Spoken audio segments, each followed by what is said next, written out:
Sud Radio, le débat du samedi. Le débat du samedi qui se penche sur le sort de nos agriculteurs, nos producteurs de fruits et de légumes confrontés à des calamités naturelles, du gel qui a frappé il y a plusieurs jours, la pluie qui tombe en abondance, la sécheresse qui en menace d'autres pour plus tard et en même temps la hausse du coût de l'énergie. On en parle avec nos deux invités. Bonjour Nicolas Gidouin. Nicolas Gidouin qui est arboriculteur à Saint-Hilaire, Saint-Mémin, c'est près d'Orléans dans le Loiret. Nous sommes également en direct sur Sud Radio avec Chloé Ambosta. Bonjour à vous. Bonjour. Vous êtes agricultrice au Mas de Flour, c'est à Saint-Étienne de Gourgat. Alors, une bonne partie de la France est sous la pluie en ce moment, c'est assez mitigé, mais vous redoutez une sécheresse à venir. Comment l'expliquez-vous ? À venir, elle était présente cet hiver, les cours d'eau étaient très très bas, ils étaient au niveau des cours d'eau l'été. Du coup, c'était assez alarmant de commencer une saison avec si peu de stock d'eau. Après, il a beaucoup plu en avril, donc les niveaux sont remontés, mais les sécheresses, c'est quelque chose qu'on peut connaître et auquel il faut qu'on fasse face. Et ça fait partie de ces difficultés auxquelles vous risquez de devoir continuer à faire face. Nicolas Gidouin est avec nous, je le disais, arboriculteur du côté de Saint-Hilaire-Saint-Mémin, près d'Orléans. Qu'est-ce que vous produisez, Nicolas Gidouin ? Je présume des poires, notamment ? Oui, bonjour, des poires, des pommes, des cerises, des prunes, des abricots. Oui, tous les vergers qui sont innombrables autour de la belle ville d'Orléans. Vous avez été confronté au gel il y a plusieurs jours. Il a gelé jusqu'à combien sous les 0 degrés Celsius et quels sont les dégâts pour l'instant ? Alors si je prends pas mon cas personnel, mais j'ai parlé de la région, enfin du département, on est descendu jusqu'à -7,5 dans les coins les plus froids, avec dans ces parcelles-là forcément des dégâts assez importants et d'autres secteurs où il a fait que -5 et là du coup la lutte a été suffisante pour limiter les dégâts. C'est un petit peu mitigé selon les secteurs, voilà. Voilà, la lutte, vous parlez de la lutte, c'est quoi cette lutte contre le gel ? C'est un petit peu une course contre la montre quand on voit que le thermomètre descend. On a plusieurs systèmes à notre disposition. Soit on arrose, un système qu'on appelle l'aspersion. On arrose tout ce qui est fruits à pépins, les pommes, les poires, de façon à les faire recouvrir d'une pellicule de glace qui va les protéger du froid. Un petit peu comme un igloo au milieu de la banquise. On est plus au chaud au milieu de l'igloo qu'à l'extérieur de l'igloo. C'est un peu contre-intuitif, mais ça marche. Vous êtes dans un glaçon et c'est là que vous avez le moins froid. Eh ben, c'est ça. Le glaçon, il va rester autour de 0, -1, alors que dehors, si c'est -7, vous voyez, vous avez gagné 6 degrés. Quoi. Voilà. Donc ça, vous avez arrosé pendant la nuit. Ça a un coût d'ailleurs. Oui, c'est peut-être la technique, on va dire, la moins chère, parce qu'il faut faire tourner une pompe, c'est un petit peu d'électricité, c'est des coûts d'eau à payer à l'agence de l'eau, mais sinon, le problème, c'est pour les fruits à noyaux. Parce que eux, cette technique d'aspersion marche très très mal dessus. En tout cas, ça confère des maladies à l'arbre qui fait qu'on va sauver les cerises, par exemple, et qu'on va peut-être tuer le cerisier quelques semaines après. Donc on chauffe. On utilise soit des bougies, des chaufferettes au bois, des systèmes d'air pulsé. Mais c'est plus délicat parce que c'est moins efficace que l'eau. Ouais. Et quand on a des gelées comme on a eu avec un petit peu de vent, écoutez, c'est comme chauffer chez le voisin, vous voyez, ou ça va être un feu de camp en plein extérieur, quand il y a du vent, forcément ça réchauffe pas bien. Mais oui, c'est tout à fait logique. Du coup, vous avez eu un surcoût pour en même temps des pertes, puisque vous n'avez pas pu sauver toute votre production, et malgré tout, ça vous a coûté plus cher de la sauver, c'est ça ? Alors en fait, la technique du chauffage est extrêmement chère, que ce soit les bougies ou moi j'utilise beaucoup de chaudières avec des pins compressés, c'est des investissements de l'ordre de 15 000 euros de l'hectare, donc il y a intérêt à ce qu'à la fin il y ait des fruits à vendre, parce que sinon effectivement c'est des factures qu'on se met sur le dos qui sont inamortissables s'il n'y a pas de récolte, quoi. Absolument. Revenons du côté de l'Hérault où la situation climatique est tout autre et a été tout autre. Chloé Ambosta, tiens, revenons d'ailleurs aussi sur votre production. Qu'est-ce que vous produisez de votre côté ? Alors moi j'ai du maraîchage, un peu d'arboriculture et des poules pondeuses. Donc vous avez des œufs d'une part, des légumes et des fruits, c'est ça ? Alors les arbres sont encore jeunes, ça fait uniquement 2 ans que je suis installée, mais à terme j'aurai des fruits. Et du coup j'ai voulu diversifier au maximum les activités pour assurer un minimum de production, justement au vu des aléas, que quoi qu'il se passe, j'arrive au minimum sur une année. Du coup vous avez plusieurs types de fruits, vous avez quoi comme fruits ? J'ai un peu de fruits à pépins et un peu de fruits à noyaux. D'accord, donc j'imagine des pruneaux ? Non, j'ai cerises abricots, cerises, pommes, poires. Après, mon système est en verger maraîcher. Donc j'ai des haies fruitières avec au milieu du maraîchage. Et l'objectif était aussi de créer des zones d'ombre par rapport aux fortes chaleurs l'été pour essayer de protéger les cultures. C'est ça. Et aussi d'un point de vue écologique, d'avoir le maximum de vie au sein de ma parcelle. Voilà. Voilà. Donc vous entendiez Nicolas Gidouin qui est dans un tout autre climat du côté du Loiret, c'est pas le nord de la France, hein, c'est le centre. Mais bon, pour vous c'est le nord, vous qui êtes dans l'Hérault, Chloé Amposta. Oui. Vous, c'est quoi la principale difficulté à laquelle vous êtes confronté au jour le jour en ce moment? Alors au jour le jour, en ce moment c'est le climat qui est assez froid, donc j'ai beaucoup de retard par rapport à l'année dernière. Donc je n'ai pas de terre, je suis en plein champ et pour le coup ça pousse pas. Donc c'est ma difficulté d'aujourd'hui au mois de mars. Après sur l'année dernière j'ai grêlé au mois de juin. Donc c'est aussi quelque chose qu'on redoute tout au long de la saison. Est-ce qu'on va grêler ou pas? On rappelle la définition d'ailleurs de grêler pour ceux qui nous écoutent sur Sud Radio. C'est des grêlons, des petits morceaux de glace. Donc vous avez eu de la grêle au mois de juin, c'est ce que vous avez subi, pardonnez-moi. Donc c'est ce que j'entendais mal. Donc ça peut vous arracher à peu près toute la production. C'est ça. Voilà. L'année dernière, en un quart d'heure, j'étais sous la grêle et ça a totalement dévasté le jardin, donc en très peu de temps. Et voilà, et vous n'avez rien pu faire.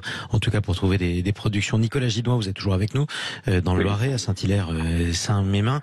Ça fait combien d'années que vous faites ce métier, que vous êtes arboriculteur?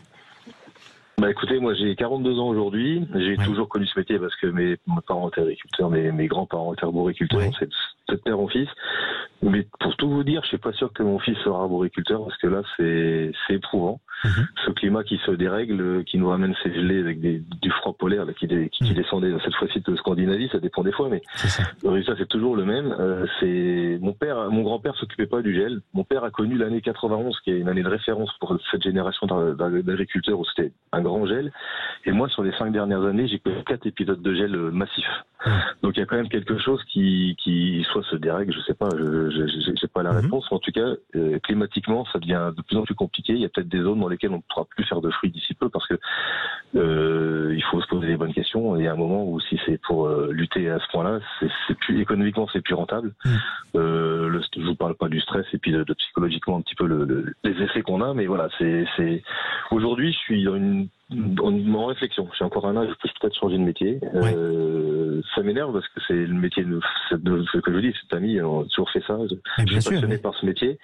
De toute façon, on ne peut être que passionné quand on fait ce métier parce que si on ne le fait pas, c'est trop dur sinon. Mais là, jouer avec le climat, c'est un petit peu notre métier d'agriculteur, on le sait, on le subit.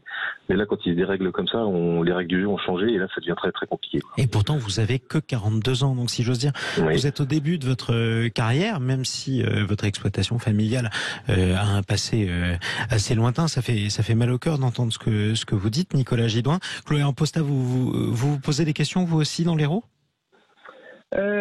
Moi, je me pose pas des questions sur si je continue mon activité ou pas, mais c'est comment m'adapter le mieux possible. Qu'est-ce que je suis en mesure de faire et comment anticiper pour pouvoir pérenniser au mieux mon activité. Mon but en tant qu'agricultrice, c'est de produire. Mais bien sûr, comme tout le monde. Comment je peux continuer à produire chaque année en fonction des aléas, sachant qu'il y a de plus en plus d'événements climatiques. On ne sait pas à quelle sauce on va être mangé, c'est un peu le problème.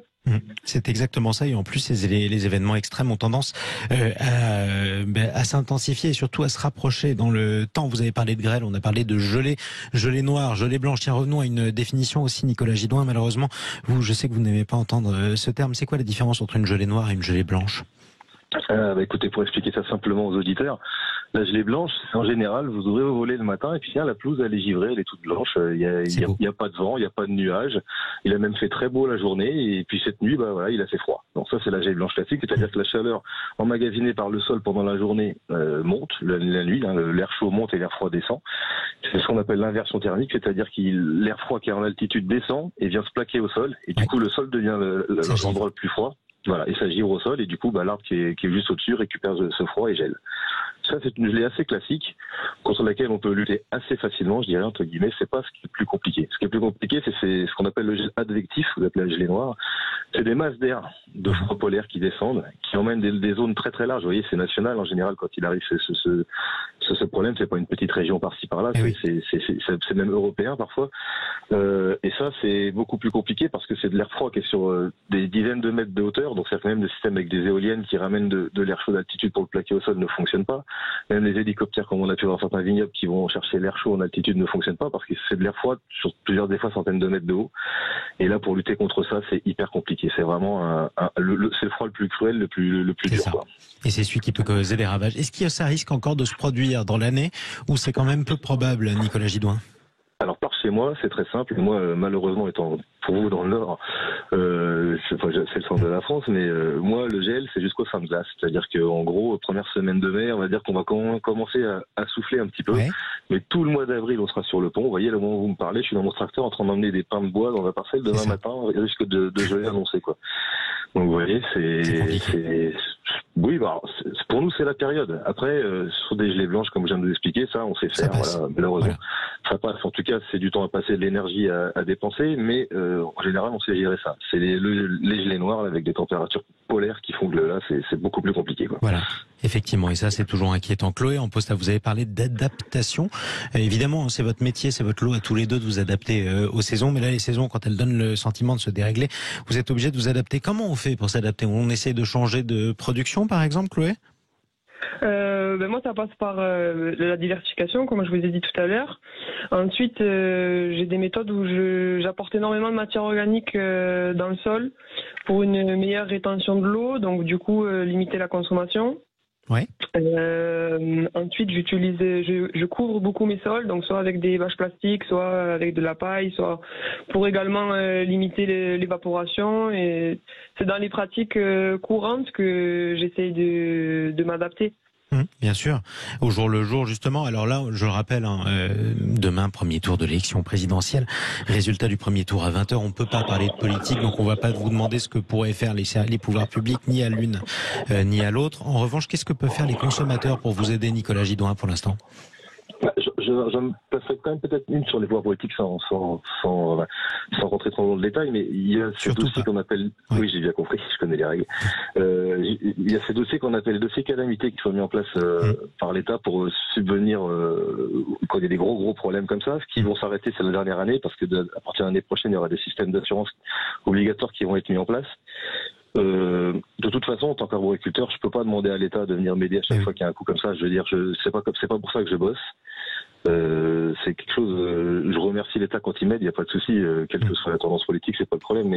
Mais moi, oui. Alors le consommateur peut nous aider aussi, bien évidemment, en achetant français. Le problème, c'est que l'année dernière, quand il n'y a pas de cerises, il ne faut pas acheter français. Non, il n'y avait plus de cerises françaises.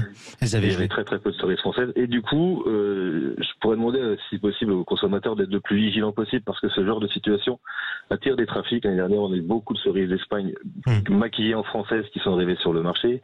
Oui, ça crée d'autres soucis, quoi. Et ça vous tue. En tout cas, et ce qui ne vous tue pas ne vous rend plus fort. En tout cas, c'est tout ce qu'on peut vous souhaiter à l'un et à l'autre. Nicolas Gidouin, on aura quoi malgré tout dans nos étals cette année? Pour l'instant, il y a encore une récolte, je pense, assurable en moyenne dans à peu près tout, je pense. Oui. Et de toute façon, il est trop tôt pour faire un bilan. Je dis, moi, j'attends la fin du mois déjà pour savoir. C'est ça. Mais pour l'instant, le gel qu'on vient de vivre était moins intense que celui de l'année dernière. Donc, les arbres étant déjà parfaitement reposés, vu qu'il était gelé l'année dernière, ont réussi à passer au travers de cet épisode. Il y a des dégâts, mais qui ne sont pas de l'ampleur de l'année dernière. Donc pour l'instant, je pense qu'il y aura, au jour où je vous parle, il y a encore de tout. Tenez bon, en tout cas. Tenez bon aussi, Chloé en posta. On vous souhaite bonne chance.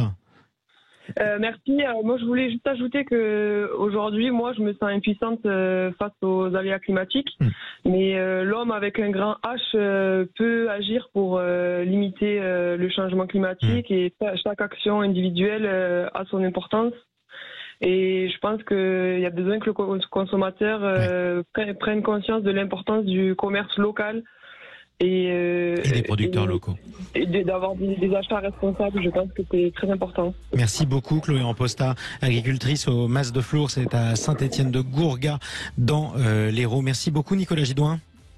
arboriculteur à Saint-Hilaire, à Saint-Mémin. Merci à tous les deux d'être intervenus sur Sud Radio. Bon courage à tous les producteurs de fruits et de légumes en France qui luttent contre les aléas climatiques et aussi contre la hausse du coût de l'énergie, eux qui en ont tant besoin. Restez avec nous sur Sud Radio. On vous emmène un petit peu au nord quand même de l'Hérault, même nettement au nord de l'Hérault. Dans quelques minutes, juste après le journal, on vous fait découvrir Tourouli. C'est un film qui va vous faire voyager au cœur du Larzac avec une voix dans ce documentaire que vous reconnaîtrez sur Sud Radio. C'est la voix de Rémi André qu'on embrasse bien. On en parle juste après le journal Sud Radio de 9h avec Clémence Lebary qui va vous parler des Antilles. Les Antilles aussi vont commencer à voter avant les autres. C'est logique.